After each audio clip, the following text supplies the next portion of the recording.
Bonjour everyone. You can't imagine how happy I am to be with all of you for this convention. It has been a very tough year and I haven't gone anywhere, so it's felt pretty surreal to be here with you all. You will have to bear with me as I am not very used to do speeches and I don't remember if I've ever spoken into a microphone before.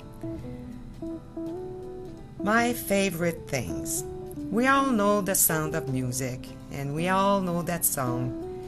It has been used before, and it is a little corny maybe, but we all need a bit of corniness in our life, I think, sometimes. But I thought of that song for the meaning of it. When things go wrong, when things are scary or uncertain or crazy, we tend to do and think about our favorite things to make us feel better and safer and happy. And really, let's face it, the bee did sting and the dog did bite for everyone. I think I am right about one thing we all have in common here for a favorite thing, and it is our love for dolls. For me, I always go into my doll bubble, where I can relax and forget about how crazy the world is outside of the bubble, and be happy. And this was the same for Dianna. Modern doll convention was also one of Dianna's very favorite things, and she made extra sure that she would not skip a beat. And here we all are, sitting together. In preparation for this convention, I had asked Juanita Zantera to write something to describe some of Dianna's favorite things and aspect of her life, and it is beautiful. Thank you so much, Juanita. Here it is. Dianna, just 5, so full of grace, held her Tony, blonde, ribbons and lace. Years flew by, art school beckoned. It's where she belonged, color, paint, and pencils. We Bredo people open a door to doll making, a business and adventures galore. On to Jamestown, Missouri with Randy Deer. We'll build our home in the countryside here. Nail by nail, strong hands, warm hearts, their log home rose up from humble starts. You'll be you and I'll be me. Then children and dolls came naturally. Wildflowers blanket fields far and wide. Children ran freely, no need to hide. Weeping willows, pebbled roads, Dianna loved these. They enjoyed God's earth. 'Twas meant to be. Her family grew with singing and laughing. Added a hen house, chicks, and a garden. Dianna's passion took shape in cloth and clay, reflections of children she cuddled each day. The mercantile brought artists together. We'll work at doll making and learn from each other. So was born her Doll Dreamers Guild. From their hands to our hearts, our doll dreams fulfilled. Isabel was first of Dianna's darling treasures. Legions more followed, too numerous to measure. Oh, Dianna, so gentle, loving and giving, one chair empty now, but we go on believing. Dearest Dianna, all blonde and lace, darlings bloom still with joy and your grace.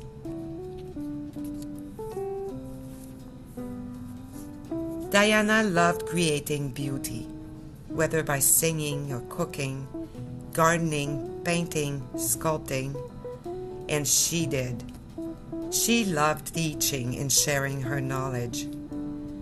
At the early stage of her sculpting career, she met with Martha Armstrong-Hand, who became a friend and her mentor. Martha shared with Dianna her knowledge and expertise in creating dolls. For me and many others, Dianna was a mentor like Martha was for herself, a source of inspiration.